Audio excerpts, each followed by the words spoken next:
And this is a little bit of tip for you guys. So have your pen and paper ready, and let's just dive right in. I'm not sure that I deserve the beautiful accolades that Marcy and Dondi gave. So, I mean, they're just so freaking kind. So your guys' check's in the mail. The check is in the mail. It's coming.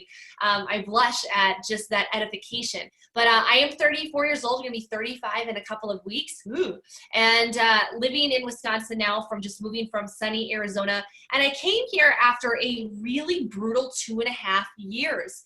And I shared this with you because no matter what season you're at in your life, you're going to be faced with the decision whether to make it happen and to break through, or you can break down. And the last 2.5 years of my 4-year Life Vantage journey has not been so easy. It's been a personal shitstorm, so to speak. And many of you guys who are with us in Kansas City in Elite Academy may have been able to see a 20-minute synopsis, a little tiny glimpse of what my life was like, just sharing raw and vulnerably that life hit me in the face. And it will. And if you guys are not in a challenge currently, most of you guys are probably in one, you're coming out of one, or guess what is right around the corner?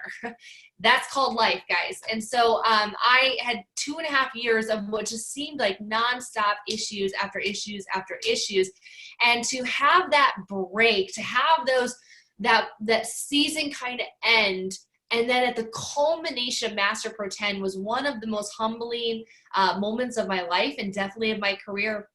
And it's just a really beautiful time in my life, so I'm excited to be here. I grew up in a very middle-class family. I grew up, my parents divorced when I was 1 year old. My dad was in a brick-and-mortar business. He built up a salon when I was a baby. He built it up to $2 million a year, 6,000 square feet, over 20 different hairdressers. And guess what? He's 67 years old and he is broke. He is miserable and broke. Not miserable as a person, but miserable in his career and the calling that he chose. And there's a lot of people like my Papa Frida that didn't choose wisely and desperately need an exit strategy. But he's successful on the outside. He makes 6 figures, and but he deals with the 6-figure headaches of a lot of overhead and a lot of staff. And his entire legacy, get this, is built around 20-something-year-old women. Oh, when you think about that, that's like pass, hard pass, no thanks, right? So I got to watch that in my entire life. And he gave me great advice when I was growing up. He said, Rachel, find a way to make money with your brain. Don't make money with your hands. Make money with your intellect, with your ideas, your intellectual property. And because he had a trade, right? He learned hairdressing and coloring, and he's one of the premier stylists in the Midwest, but there's only so far he can take it, especially at his age. My mom, on the other hand, grew up, did mostly corporate, a little bit of sales for a short period of time, was a real estate agent and very successful. But both of my families were middle class. And I grew up under the guise and under the information of several money blueprint problems. We had the 4 most insidious words in our language, and that is, we can't afford that. We can't afford that. How many of you guys ever heard that? Drop a 1 in the chat if your parents said, we can't afford that. We can't afford that bike. We can't afford to go to put you in that school. We can't afford to go on that vacation. We can't afford the nice new things or the name brand clothing that was so important to us when we were a preteen and you want to wear Abercrombie and Fitch and not American Eagle, right? It was a big deal to wear Abercrombie. We can't afford that. They'd say stuff like money didn't grow on trees. Who do you think we are? The Rockefellers? Does any of this sound familiar to you at all? But here's the crazy thing. Even before that, even as I'm listening to it, even as I'm immersed into it and literally hearing the poverty kind of culture, I knew at 8 or 9 years old, I wanted to be rich. I just knew. I knew. I was sitting down. I'd play with my brothers, the little Matchbox cars, and they had Lamborghinis and little Ferraris and things like that. And I'm like, oh, these are really cool. And then I remember opening up the Encyclopedia Britannica. Do you guys remember when back in the day when you didn't have Google, you had to look up stuff, and you had like the A and then the B and the C and the D, right? And I'd open up like the C, and I'd open up to the Caribbean, and I'd be seeing like these aqua waters, and I'm like, I'd never seen water like that. We only go up to like central Wisconsin every summer, and we rent the same cabin on the same lake with the same dumb aluminum boat, and we go canoeing and we catch bluegill and we go play putt-putt at the same course, because that's all my parents could afford was our little family vacation. And so I want to go places. I wanted to see things. I saw the Mayan ruins. I saw the Roman Colosseum. I'm like, I want to go there. I want to smell it. I want to taste it. I want to experience it. But it seems like I need money to do it. And so by the time you hit about 16, 17, you need to make a decision of a career. And when they passed out, the little forms, and they give you like little booklets and stuff, and they're like, okay, flip through, see what you want to do, like the guidance counselor. I went to the top because the top was the money making, right? And the top was like doctor and attorney. And I'm like, holy hell, that's a lot of schooling. That's not going to work for me. And then the next one was nurse practitioner. And I was like, ooh, I think I can get that done in like 4 or 5 years. So it was a process of elimination. Like, how can I get to 6 figures with as least amount of tests and work and school and student loans? And so I went into nursing because I did have a bone in my body, deep, deep desire to help people. What I didn't realize is that nursing, and no offense to those that are listening on the line, it is paperwork and politics. It is sick care and not health care.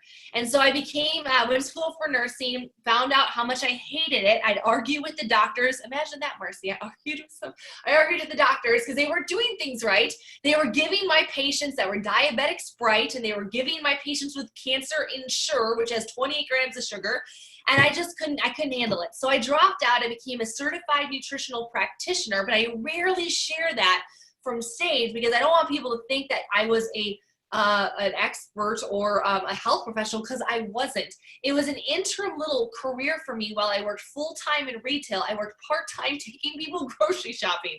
That's it. I wrote them out meal plans. I helped them clean out their pantry, and I showed them how to read a label. And it was really exciting for me because it made me so passionate about health and wellness. And at that time, I didn't know it was called, but epigenetics and nutrigenomics. And so it led that foundation to love this industry of impacting people with health. Well, like the rich personal trainer, there is none. You've never heard of a rich personal trainer. There's no rich nutritionist. So I was looking at 21 for a new option. I was looking for a career path. And my ex-husband at the time dragged me down to a meeting in Phoenix to the airport Marriott. And he brought me to an MLM presentation, and I fell in love. I was the skeptical spouse. I was the hater. I had my arms crossed in the back of the room. I said, I don't have time. I don't know anybody. This isn't going to work. But by the end of the meeting, I had seen 3 by 3 by 3 by 3, and that leveraged perspective got me going. I remember leaving that meeting begging to be signed up. I did, and I got started with a very little training. I was given a simple getting started task, and I was told to make a list. At 21 years of age, guess how many people were on my list? 81. And I thought that was a lot. I was like, man, I know a lot of people. They were college friends, people from high school, my parents, my cousins, my, brothers and sisters. And the 81 names, none of them, except for my mother, the token sign up, none of them signed up. I blew through my list my first 2 weeks in the business. It was a giant failure. So I began with that company, that first MLM. I began cold calling business owners because I had a software to sell them. And this was before cold calling was scary. I mean, it was scary. Nobody told me cold calling was scary. I was just 21. I'm like, oh God, I joined this network marketing thing. Like, I need to make this work. I need to get in front of people. The upline said I need to go present this service to people. So I did the math. I'm like, okay, I need to do a couple presentations every single day. And guys, for a month, I did 2 to 6 cold call presentations a day. So I'd walk them through our service, about 15-minute demo. And I signed up 0 people. 0 my first month. Oh, if you had been there, if you could just have seen how bad I was. I was as smooth as a stucco bathtub. It was bad. It was so bad, guys. I just wish you could have listened to those first few calls, because you would be like, man, she was really bad. I'm way better than her. You would have so much confidence if you just knew how awful I was. But the good news was that mentor up in the upline, he said, wow, so you're probably the worst I've ever seen at this, but here's some books and tapes and some CDs, and shoved a bunch of personal development and sales, topics and stuff in front of my throat and said, hey, digest this. So I went to work every day, 2.5-hour commute to an hour and a half back, hour back. And I would listen to these CDs like How to Build Your Network Marketing Business by Jim Rohn, CDs like Zig Ziglar, CDs, Todd Falcone did this amazing CD set with like 8 or 9 fearless women in network marketing. I think Donna Johnson was in there. I just had I had all of these, Jeffrey Combs and Danny Johnson, all these sort of things were the type of things that we were listening to. And all of a sudden my skill began to improve. My mindset began to improve. And what the good news was, I put so many people in the funnel that by my second month, 12 enrolled. 12 enrolled. And I was like, dang, Gina, okay, now we got this thing flying. And for the next 4 years, I kind of sat there. I had a couple enrollments a week. I built up a team of a couple thousand users, but I never crossed about $2,000 a month. There was no money in that business, but it cut my teeth. It cut my teeth in network marketing, and it cut my teeth in entrepreneurship, and it taught me a lot of lessons about life and appreciation and gratitude and your thought processes and reprogramming your brain. I did a lot of the groundwork at that company, even though I wasn't paid. So some of you guys are going to be in a not-for-profit season of LifeVantage because you have to go to school. Those first 4.5 years in this industry, that was my bachelor's of network marketing. Some of you guys are in your associates of network marketing. Some of you guys are getting your master's or your PhD. Some of you guys feel like your PhD, poor, hungry, and desperate, right? But you're gonna get there. You're gonna get your MBA. That's your massive bank account. It's coming. I promise you. All right. So that amazing journey brought me to a health company 9 years ago. Is where I met Tara Wilson. I was with them for 4.5 years, made a couple $1 million, but the company was a pop and drop. When we looked at our home, our forever home, our legacy home, it was so clear that it would be LifeVantage. Looking at the industry, I'm not here to bash any other companies, but you see what's out there? Nada. Like, this company is so head and shoulders above the rest. And I tell all the elites on days, because we talk, we strategize, we listen to you, and I say even a bad day at LifeVantage is better than most days any other company. Can I get an amen? This is church on Monday night, okay? So it's been an amazing journey. We came in, and it was a very different style of marketing. We brought social media to the company, which was fresh and challenging. And we had to cut through some old beliefs, and it was needed, and God had us there, and we were very, very grateful, and did our best to stay humble through that, and knowing that it would all work out. 4 months to Pro 8, 18 months to Pro 9, and then another 2.5 years to Pro 10. And God had it happen for a reason. Many reasons that I don't think I'll ever know. And many reasons which make total sense. Like, I didn't go Pro 10 while I was married. Probably worked out for me in the divorce, right? So there's some things that you're like, well, I'm glad it didn't happen earlier. But anyway, to be honest, I told Carrie the moment that I hit that if I had hit Pro 10 any sooner, I mean, massively sooner, it would have ruined me. I had to go through so much more pain in order to appreciate and be humbled and to not feel like, because, oh my word, if it had happened on my own accord, guess who credit I'd be giving? Oh, it'd be all RJ that did it. It'd be all Rachel. But because it wasn't on my accord, and you're going to hear that tonight, because it had nothing to do with me, I could only point to he. And so I really want to share with you guys the wisdom over the last several years that has helped me make millions. I made well over $2 million in LifeVantage, now making, I don't know, $950 a year, $1 million a year. I don't know. I looked at the last, Eric Worre just asked me to add up my last 12 months. And so, like, obviously Pro 10 months over 100K, but like my last 10 months is like 950. And so I want to share with you $950,000 wisdom. Is that okay? Are you guys ready? Do you still here? Do you have the energy tonight? Are you bored? Are you Facebooking, Instagramming, Snapchatting, TikToking? Pay attention, because these are the types of calls. These are the types of little lines that you're going to start to challenge and audit your own beliefs that can take you to the next level. I want to give you guys a caution that nobody is born good. Nobody is born good. I've yet to meet somebody out of the womb and they're like, damn, that little infant is a network marketer. Man, that little toddler is a leader. Like, no, nobody is born good. It's so easy to see this. And you're like, Rachel Jackson, like da-da-da, Dundee and Marcy Nettles, all these amazing people. Like, you see the Skip Campbells and the Brandon Cunninghams and the Carrie Dickies and Sharice Matthews, and they're like, oh, when I'm there, they're so good, and I'm down here and they're up there. And you want to put us on this pedestal, but I'll tell you guys, it has been a 13-year journey. You guys want to see something crazy? Look at that. Oh, that was the first time anybody ever gave me a mic. I was a brand new leader in my first company. Please describe to me the emotion that is on my face at that moment. You're right, terror. Pure terror, okay? Nobody is born good. Nobody. I was awful. I was insecure. I was quiet. I wasn't nearly this charming. Just joking. Or modest. Okay, this is my mom, and I just wanted to show you baby RJ. I just wanted to show you like baby Rachel, and that's Mama Mamacita, who's an Elite Pro 7 on my team. But I'll tell you guys, this was one of our first conventions. I mean, bright-eyed, bushy-tailed, like I was born the day before. Like, you know, 6 more days, it had been a week in network marketing. And so all of us start somewhere. Please don't compare your chapter 1 to my chapter 10. Or your chapter 3 to my chapter 30. Give yourself the grace. I'm over a decade into this gig. So let's dive into the pearls. Number 1, this is one of the first things that I ever heard inside of network marketing. It actually might have been the first, it might have been the first video or what would you call it? CD. Those little CDs I used to play. It might have been the first CD I had ever gotten. The first piece of advice that I'd ever gotten was work harder on yourself than you do on your business and you'll be unusually successful.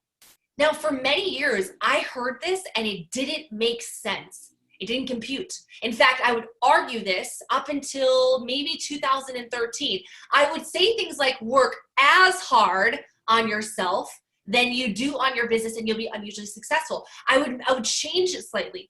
And it wasn't until I realized that your personal development, your own personal growth had a massive impact on what it is that you create and the results that you see. In fact, some of you guys right now have 10 hours a week to work your business. And you're saying, okay, I have 10 hours a week to work my business, so I'm going to do 2 of those in personal development, and I'm going to do 8 of those making calls. I want you guys to flip it, like reverse it. I want you to do 8 hours a week in personal development and 2 hours a week in calls. Donnie's getting this right now. Like, he's like, yeah, he understands, because he knows, and Marcy understands, that you will get quadruple the effects, the results, if you start changing what it is of your lack of belief in yourself, in the industry, in the products, and the compensation plan. Whatever it is that you lack belief in, whether, you know, a lot of it is really ourselves. It's self-sabotage, it's self-limiting beliefs, it's a fear of failure, it's a fear of success. I had both massive fears of failure and fears of success. And so I had to work on that really, really intensely. Now, I tell people all the time that you got to work harder on yourself than you do on your business and you'll be unusually successful. What does this look like? I want you to write this down. It's the dark and lonely work. Meaning Dante and Marcy can't do it for you. And it's not going to be the work that feels good. It's not the work of like throwing on a podcast and you're like, oh yeah, I'm unfuckwithable. What's that new thing that everyone is saying? Like, oh, what is it like? It's like, there's this one that I can't remember, like, you're a badass. Something, I don't know. I walked through you guys might know what I'm talking about. What's the badass book? What's a badass book? Like Jen Sincero? Some of you guys know what I'm talking about right now. It's like, you're a badass. Somebody in the chat. I think it is You're a Badass. Is it You're a Badass? Yeah. I saw that in Barnes & Noble. And I'm like, oh, that's so cute. Nobody read that book. You are not a badass. You do not need self-help affirmations. You need to see yourself for what's real. And this is the most hardest thing when it comes to personal development and dark and lonely work is we want to put on a mask. We want to pretend that we all got it figured out. We want to pretend that we're knowledgeable and sustainable and we're problem solvers and we're always emotionally intelligent and everybody loves us. Of course, we're people. I'm a people person. I love when people are like, I'm a people person. And then I'm like, all right, let's see who's following you. Let's see. How great are you with people? Let's look at how many people are following you. It's actually going to the mirror, figuratively and literally, right? Metaphorically, going to the mirror and looking at yourself in the mirror and being like, what has got to change in me in order to be more successful? What has got to change and transform in me in order to go to the next level? What has to change in me? If I'm a Pro 3 after 5 years in this business, I'm solid, I got customers, I show up to the event, but I just can't make it happen. I can't move the needle. Instead of trying a new funnel, a new system, a new gizmo, a new app, you look at yourself in the mirror and say, what has got to change in me? And you guys got to become maniacal about this. And it's really raw and it's really painful. Like when I started to do this, my first few years in the industry, because my first few years was a lot of the dark and lonely work, and then it has continued on and on and on in different levels and capacities, I realized a few facts. Number one, I hated men and I hated women. Whoa. That's a problem in network marketing. But I hated men and I hated women. Why? Because men and women had hurt me. So the work I had to do with myself, those first few years in the industry, was a lot of forgiveness work. Now this is crazy. We're on a network marketing call on a Monday night. Donnie and Marcy grab some random loud Midwestern Pro 10 blonde giraffe, and all of a sudden now we're talking about forgiveness. Holy hell, guys, I'm telling you that if you don't forgive people, you are literally blocking the spiritual blessings of what God can do in your life. Now, I'm going to use this phrase, God. I hope you guys are not offended by that. You guys can believe in whatever you want to believe. I'm not trying to convert anybody, but I will be me, and I will share that I believe that there is a God. I don't believe that we're, from me to you, by way of the zoo, from goo. I don't believe that. I don't believe that. I believe that there is an amazing force and something that created us. And I'm telling you guys that you've got to make sure that if you want all of the abundance that is in this lifetime, don't be blocking stuff. If there's something blocking you, and the forgiveness is not for them. If you were abused, if you were raped, if you were betrayed, if you were abandoned, it is not forgiving it for them. It's for you. It's for you to have personal freedom. Freedom reigns in this team. Come on, guys. But we have to work hard. Some of it is the fact that you guys just have a really annoying personality. Sorry. Some of you guys, your personality is a little rough around the edges. We all have jagged and gnarly and crusty edges to us in our raw form. Think of a diamond in its raw form. Have you ever seen it? It's ugly, it's nasty, it doesn't look anything. You know how much pressure and time and polishing and cutting that it requires to go from this nasty piece of coal to this beautiful thing that somebody wants to put on their finger or around their neck? It takes so much work, time, and effort. So you got to work hard on yourself. If you want to be the diamond, if you want to be sparkly, if you want to get out of the deluge of crusty, nasty stuff, you got to look at yourself and say, hey, what has to change in me? So what is your personal development plan right now? I know for me, I spend tens of thousands of dollars per year on my personal growth. Tens of thousands a year on personal growth. That personal growth might be spiritual growth. It also might be business growth. Sometimes it's all in one, just depending on who it is. Right now, I just invested another $10,000 to be personally mentored for the year by Eric Worre.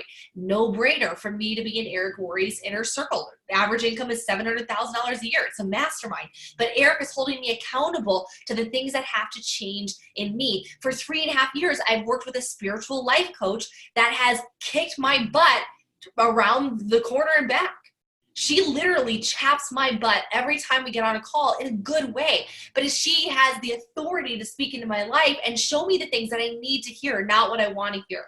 So find a coach. Listen to the audios, do the meditative work, grab a journal, think about what you want to change, and then get super, super focused of what it has to be. If you're horrible with people, guys, you need to go and fill your entire bookshelf, go to Amazon tonight, and grab the top 10 best-selling books on people skills and psychology. And then over the next 10 weeks, read one book a week. And in 80 days or so, you will be a new person. If you're really sucking at leadership, go grab everything in Amazon's top telling books on leadership. Like John C. Maxwell's, 21 Irrefutable Laws. Lincoln on Leadership is one of my favorite ones. It's a biography written on Abraham Lincoln. Leaders Eat Last by Simon Sinek. There are Lead Like Jesus. There's so many fantastic ones. Developing the Leader Within You, another John C. Maxwell book. You guys can read these books and you can go to the next level. But guys, books, tapes, seminars, coaching, masterminds that you're in. Are you obsessed with this? You got to be obsessed with it. And I knew that I had to change me. Guys, there's one common denominator in all of our businesses, and that's ourselves. Like, we all have to deal with we. That's why it doesn't matter what company you go to or you build, because wherever you go, there you will be. So guys, work hard on yourself. You are the one person beyond God that you will create or have a relationship with your entire life, for sure. Like, absolutely for certain. Without a doubt, guarantee it'll be just you and you. So get comfortable with you, fall in love with you, get audit with you, take the crap off. How amazing would it feel if you just were so comfortable with your skills and you're constantly improving? Okay, we're just gonna go on that one. Next one. Number 2, one of my favorite quotes from Ralph Waldo Emerson. Do the thing and ye shall have the power. Let me know in the chats right now if some of you guys struggle with motivation. I get this all the time on Facebook Messenger. I get this all the time. It's like, how do you stay so motivated? That's what it always sounds like. I get voice notes. How do you stay so motivated? You got to do the thing and you shall have the power, meaning the antidote to your problem, meaning the medicine to your problem is the thing you need to do. Ain't that a bitch?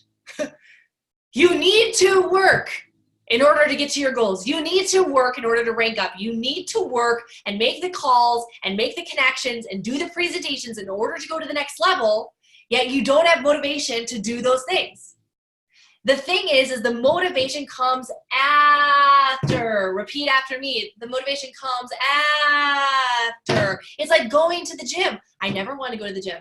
Never. Very rarely. If it's like once every other month, I'm like, yes, I need to push heavy stuff. I need to lift heavy stuff. I need to run fast.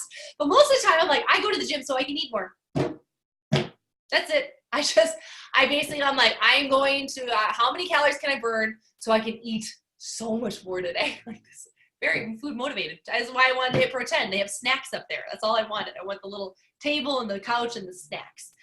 Anyways, here's the thing. When you start working, you start doing the dialing down to your team, or you're calling your customers about the Black Friday order, we still have the face mask left. When you start doing that thing, all of a sudden you get into motion and inertia. Inertia, we're talking about thermodynamics, quantum physics on tonight's call. Inertia then pushes you through. It's easier for an object in motion to stay in motion than to get it in motion. It takes way more energy to get in motion than it does to stay. So stay in motion, do the thing, and then the feeling will come. Make the calls, and then the desire will be there. You got to fake it till you make it in this aspect. The motivation always comes after, guys. You guys have to remember that. There's a lot of things I don't feel like doing, but you just do them. It's called discipline. Be an adult. Are we adults on this call, or are we doing a call to babies? Are you babies? Oh, no, yeah, that's right. You're adults. So do the thing, make the calls, and you'll feel good. And then what's amazing is all of a sudden you're going to have this incredible mountain of internal victories. All these internal victories, because you made your calls, you told Donnie you were going to text, 25 people about the ABC video, and then you did it, and then you're like, nobody said yes, but I feel good. I did something. I could go run through like a little marathon. Like you want to like fist pump people, right? Because you did the thing. Guys, if you want to create discipline and wild confidence, guys, how many guys want wild confidence? Drop a 2 in the chat. How many guys want wild, supernatural confidence? Confidence where you feel like you could just run through a brick wall. Confidence when somebody says, I ain't doing it, you're crazy, that's not for me, those things never work, I'm out of here, I quit. You're like, sorry, I'm going to the top with or without you. You want that sort of confidence? You build it on a mountain of internal victories. How do you build a mountain of internal victories? Doing the thing that you know you should do when you should do it, regardless of how you feel. Discipline is the least sexy word that is in the American dictionary, and yet it is the cornerstone of every Master Pro 10 and every elite in this company is they are wildly disciplined. Don't wait for you to feel it. Fake it, and the feeling will come. Number 3, hard work covers a multitude of sins. Here's the good news. I was so bad, and then I reached different levels of badness. That was bad in the beginning on everything. And then I got good on some things like recruiting and selling and closing and training and things like that. But then I was bad at leadership. The good news was I was so good at recruiting years in that it didn't matter that I sucked at leadership because I could just replace all the ones I bulldozed through. You don't want to be there, okay? We're not glorifying this part of my journey. I'm just sharing with you authentically that I bulldozed through a lot of people when I was 26. And if you were 26, 27, making $1 million a year, you would too, okay? So it's just what happens when you make a lot of money that fast. But hard work covers a multitude of sins. So basically what Jim Rohn says, what you lack in skill, you can make up for in numbers. So even if you're bad, if you're the worst recruiter on the team, you can still out-recruit me. You can still out-recruit me. Cindy, Sarah, Greta, Susie, Betty, Abby, you guys can still out-recruit me. Why? Talk to more people. Just talk to more people. Guys, if you haven't figured out the presentation yet, just do more of them. You're going to not only learn as you earn, but you're also just going to do the grunt work.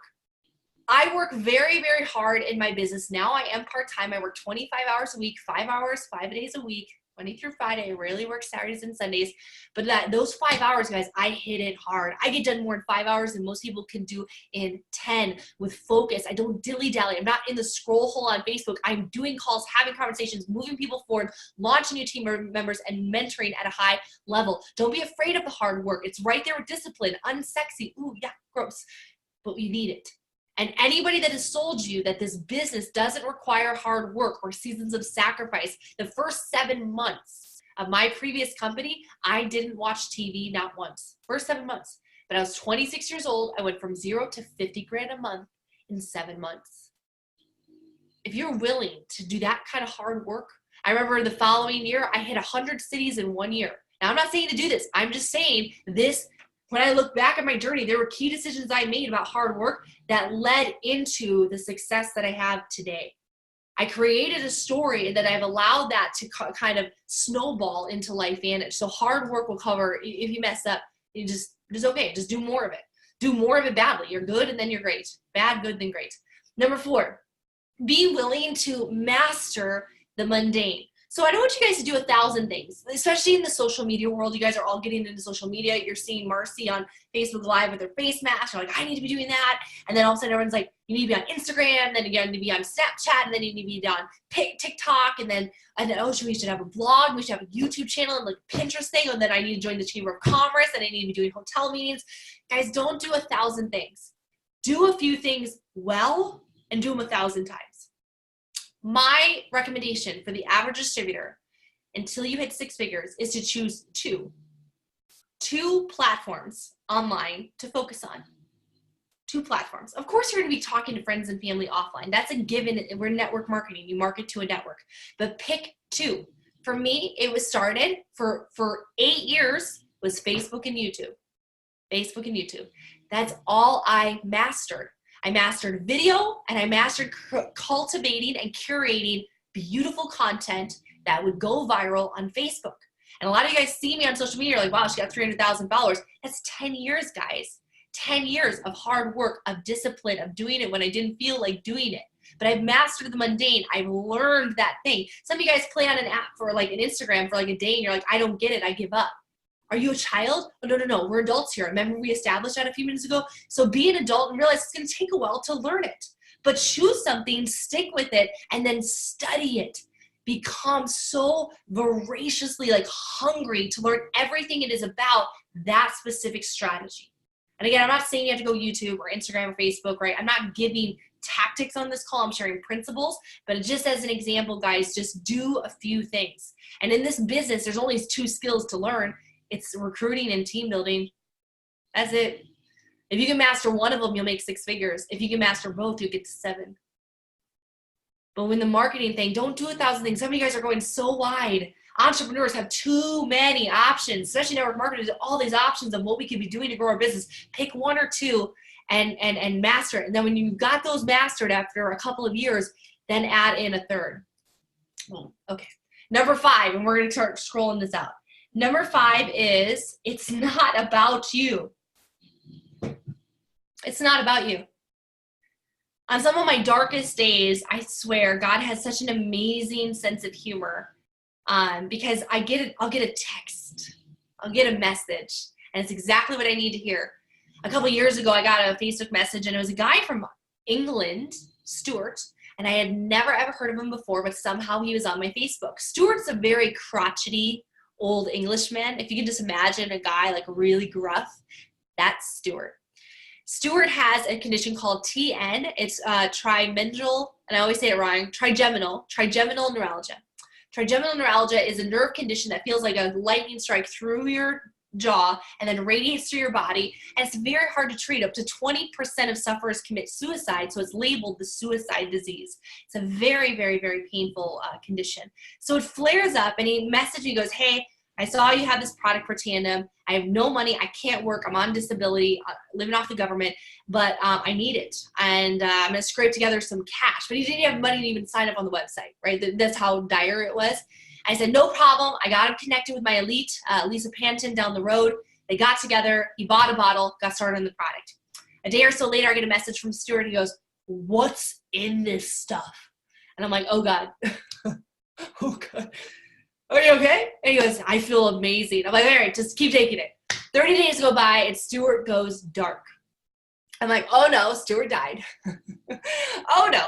And then I get a message and Stuart's like, Rachel. I'm like, oh geez, what's that? Like, I was like terrified over the rest of it. He goes, I need another pot of Protandim. I ran out and all the symptoms are flaring back. I need to get my hands on another bottle. Well, we got him into the system. He actually enrolled as a distributor. And 3 years later, guys, he's the most gruff, crotchety old Englishman. He's going around to like chamber events and networking meetings. He's talking all about Protandim. He puts in like a customer or two every single month. I'm constantly approving him in our little customer group. I got a message from him like 18 months ago. He goes, Rachel, you saved my life. You saved my life. And when I think about all the moments that it was painful or somebody didn't support me or somebody did quit that I loved, my best friend quit and went to another company. My best friend quit. She quit the industry, said she was done, which I could understand, different career paths, and then joined another company a few months later. Those moments like that, it's like, oh, it's like, you know, dagger to the heart. And then I have Stuart. And I have 10,000 other Stuarts that blow me up and tell me, and they'll tell you, you're going to get messages that just knock you back and you know, water, just your eyes are just going to leak and leak and leak tears thinking about the gift that we have with LifeVantage. It's not about you. You know how many people are like my mom, Patty Rotman, that just 9 years ago was desperately searching for a network marketing opportunity? You know, nobody ever approached my mom about network marketing. She was in her 50s and nobody had ever invited her to a meeting. She had no concept of what MLM was. And yet she was working as a waitress, putting money into cash envelopes. That's how she paid her bills. She'd take out her $80 for her gas bill and her $120 out for her cell phone. She was keeping money out of the bank because they were garnishing her wages during a bankruptcy. My mom was 70 pounds overweight. And thankfully, I'm like, okay, Mom, you got to get started in this company. And I made the call. So I got my mom started in that company. Within a few months, she was at 6 figures. She made $500,000. My mom has not made anything less than $8,000 to $20,000 a month with me in the last 8 years. And oh, by the way, she's kept the 70 pounds off. She's 65 years old and she runs circles around me. And she previously suffered from bipolar depression. And so it's not about you. Now my mom is a full-time caregiver to my stepdad who has dementia. She's able to be full-time with him, and he's like a child. He's like a toddler. I love him. And my dad, I'm losing my dad, right? And so it's not about you. There's a lot of Patties that are out there. There's a lot of Stuarts out there that are begging you to have the balls to call them. Yeah, we're going to say a lot of words on this call. I didn't even do a warning, but we're adults. We're adults, right? We're not babies. We're adults. Okay, number 6. You cannot lead someone you do not love, and you cannot lead somebody who does not want to be led by you. Oh, somebody just got victory tonight. Oh, somebody just got set free on this one. Somebody's been like, but if I could just get Mary to listen to me. But if I could just get Mary to host a call. Oh, if Mary would just call me back, I could run her to Pro 5. If Mary would just let me work on her team, I know I could get her to the summit, right?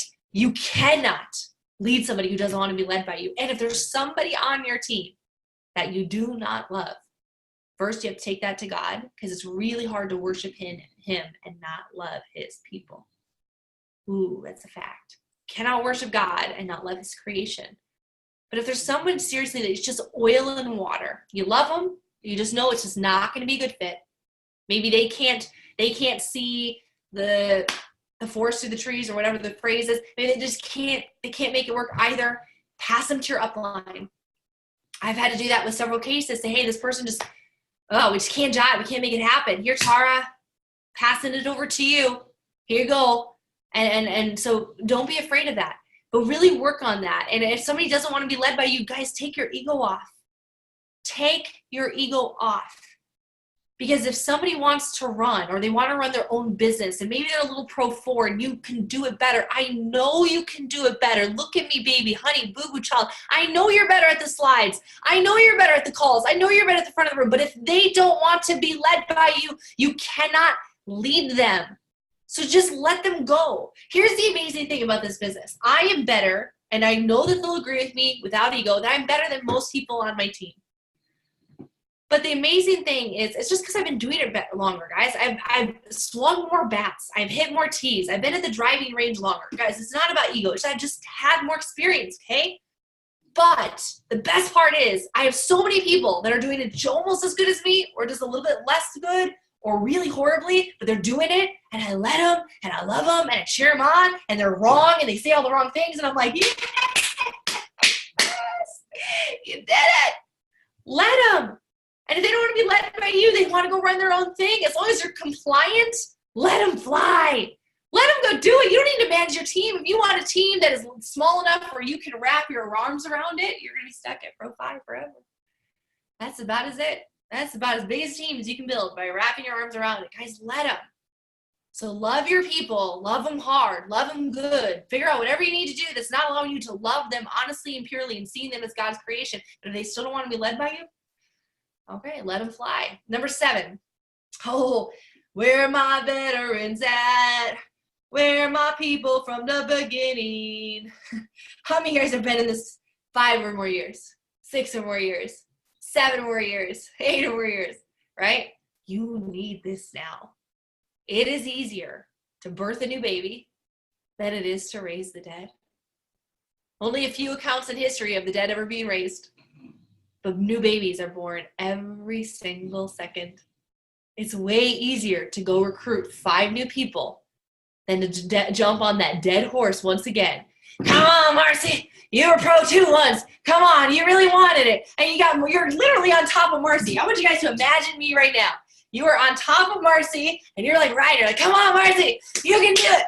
Let go. And Marcy's there like this, like, like, get off of her. She doesn't want to do this, okay? Go find 5 new platinums or silvers or whatever, and go and get new. Guys, repeat after me. No. Okay, one more time. No. It's so much easier to work with the no. Guys, that's where the excitement is. You were like, how are you always so passionate about your business? Why are you always so fired up? Do you think that I'm always like this? You're right. I'm always like this. You should see me building my business and doing my calls. I am always like this. Why? Because every day I am launching new distributors. It's actually part of my core metric of what I do. I make sure I'm close to the fire and talking to the new people. Why? Because old people are boring. I love them, but they're boring. They got a lot of excuses. They're stuck. They're overwhelmed. I'm stuck. I'm in a rut. I just go underneath him. I was like, okay, Marcy, dead horse, you're stuck, but Patty underneath you, she wants to fly. So I'm just going to go tap her right underneath you, and I'm working with the new baby. New babies are like, ah! I mean, they're so excited to see everything. Guys, please get off of Marcy. Get off the dead horse. Go birth a new baby. For the love of all that is holy in Facebook, go birth a new baby. Okay, number 8. You're not going to get to where you need to go with the team that you already have, by the way. That's not in here, but you should write that down. You're not going to get to where you need to go with the team that you currently have. You need new. I've enrolled 437 people. I might be off by 2 or 3. Like 435, 437, 440, somewhere right around there in 4 years. I average 9.5 people a month in my tank. How many are in your tank? I already have 2 in my tank this month. I have another distributor. One's a distributor, one's a gold pack, and one's a customer, Tri-Synergizer. And I have another distributor about to come in. I just got a phone from Phoenix. How many people are you putting in your tank every single month? It's time to go back to work. Number 8. We're bringing it to a close. Actually, I have 81 pearls of wisdom. I'm just joking. For the next 6 hours, we're going to be sitting here and discussing. No, I could do a lot of this. Number 8, don't ask for it to be easy. Ask for it to be worth it. You will never hear me say on a call, on a presentation, or at the front of the room that this business is easy. It's not. It's easier than a lot of things that we could do to make money. And when I think about people that work on the pipelines, offshore drilling, anything with sewer systems, smells, stickiness, poop. I mean, just like things like that, working with criminals, working in unsafe conditions, working in 115-degree heat in the middle of July in Phoenix, Arizona. There's a lot of things that this is easier than. And in the first world, we have first world problems, right? What we think is hard is like a walk in the park. I mean, like, don't cry for me, Argentina. Like, it's just so many things. But you got to ask for it to be worth it. There's a million times in this business there's been a million times I've doubted myself. And probably 100 solid times I've wanted to quit. Yeah. Like, even in life, there's been times where I'm like, I just don't think I want to do this anymore. I just think I'm done with this industry. Like, there's just glimpses, little moments. They're just vignettes now. They're stronger when I was a baby, right? Baby. Now I'm much more mature, so they're just more of a glimpse. But in the times when it was strong, here's advice I got from Tara Wilson. She said, never quit on your darkest day. I remember one of my darkest days, I was a brand new millionaire making, that month I'd made $142,000 in my previous company in a month. And I had a leader on my team that was also a millionaire, and she had BPD, borderline personality disorder. I didn't know that at the time. I just thought she was full of drama, and I was a new leader, and at 27, I had no concept or perspective of how to handle her. Some of you guys are going to be in this situation, and this is going to help you.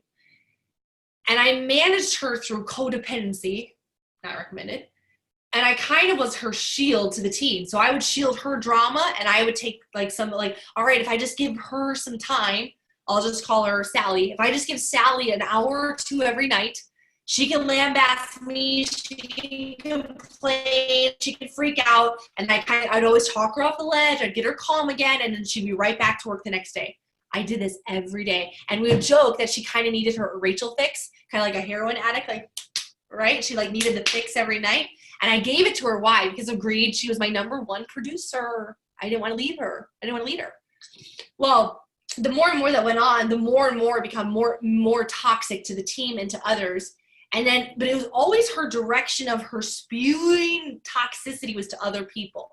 1 year in, it turned to me into a 2-3 day World War III. I was the angel, and now I'm the devil. I heard things that you could only imagine. Like, everything I did for this woman, I was now the reason for all that had gone, like childhood famines and, world hunger and malaria was all my fault. I was given the consequence, and it's your fault.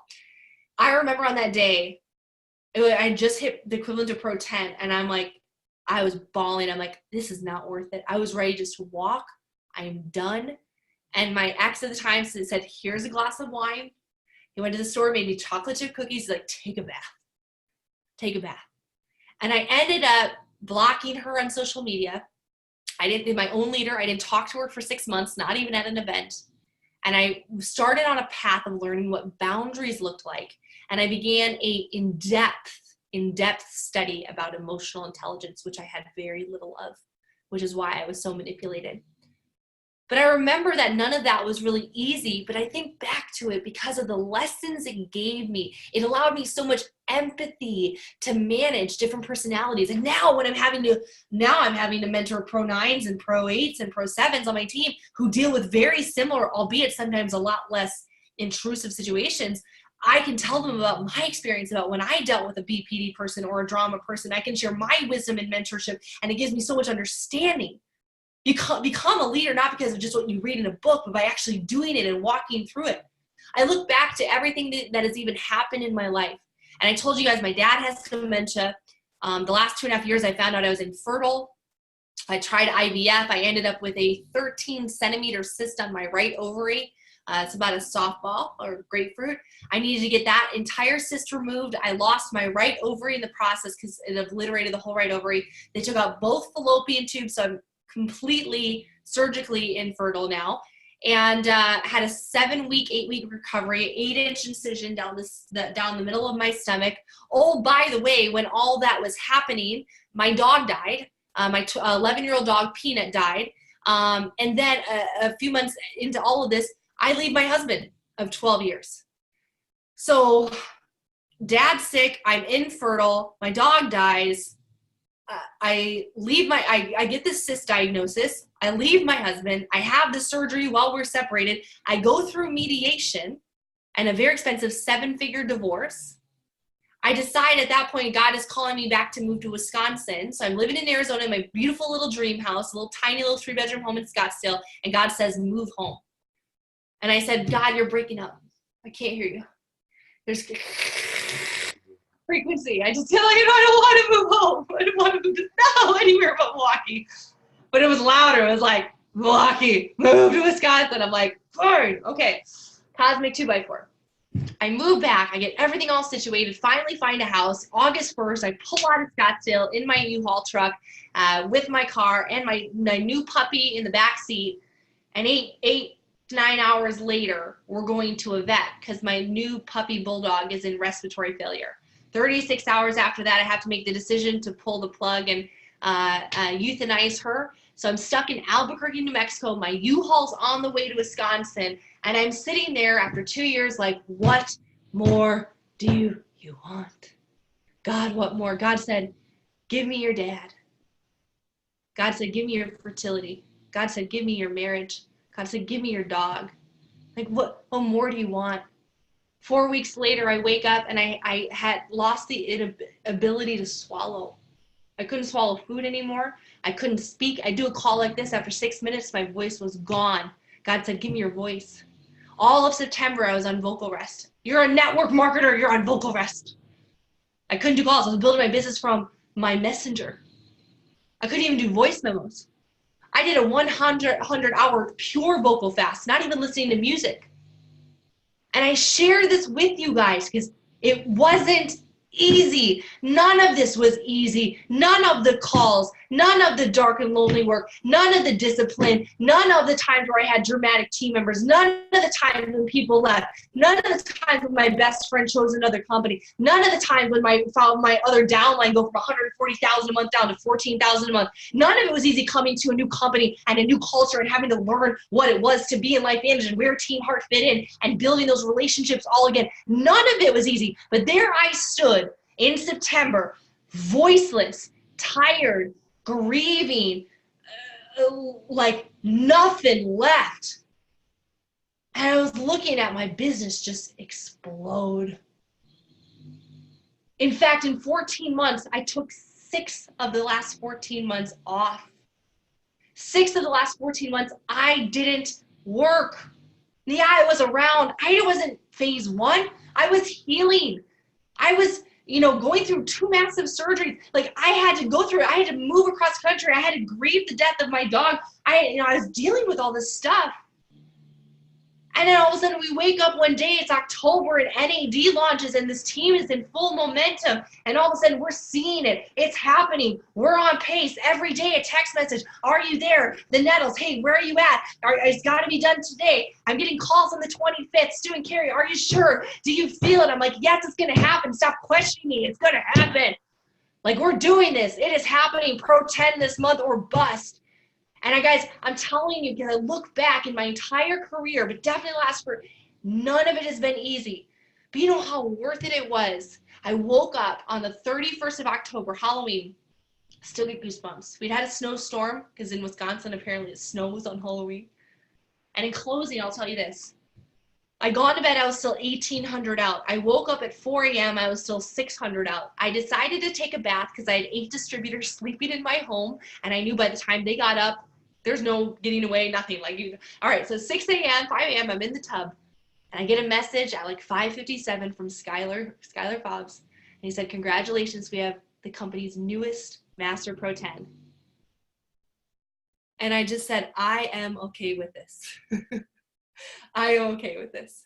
And I got up. I was the first one awake in my house.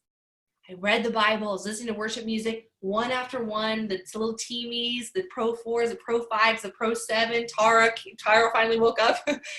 And they all start pouring into the room. And we're just praising God and thinking about the last several years and how God had brought me out of a pit and was bringing me to restoration. That I had dug my well before I was thirsty, guys. I did the work. I did the calls. I did the do. And now I had the fruit. We don't eat the fruit the same day we plant it. So I didn't hit Pro 10 in October, guys. Yeah, the numbers flipped.